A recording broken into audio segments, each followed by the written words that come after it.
Hello বন্ধুরা, কেমন আছো? আশা করি সবাই ভালো আছো। কালকেই আমি পোল্ট্রি মুরগির রেসিপি বানিয়েছিলাম। তো ভাবলাম আজকে একটু দেশি মুরগি বানিয়ে নিই।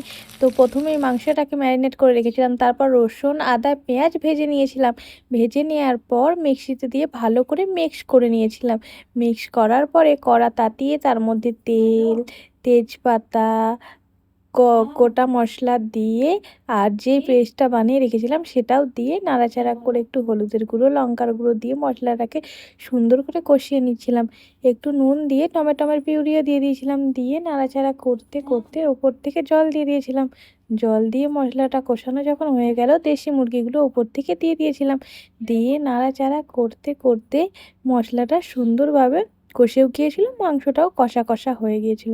এটা দেশি মুরগি তাই একটু শক্ত। আমরা কড়াতে নাড়াচাড়া করে একটু কুকারেও দিয়ে দিয়েছিলাম। ৩-৪টা সিটি পড়ার পরেই দেখুন আমি কুকারটা খুলে আমাদের দেখুন দেশি মুরগির রেসিপি রেডি। আর কালারটাও খুব সুন্দর এসেছে। কারা কারা দেশি মুরগি খেতে ভালো লাগে অবশ্যই কমেন্টে জানাবেন। আর আমাদের চ্যানেলটা সাবস্ক্রাইব করে দিবেন। আর আমার হাজব্যান্ডের তো দেশি মুরগি খেতে খুব ভালো লাগে, তাই আমি ঝটপট বানিয়ে নিয়েছিলাম।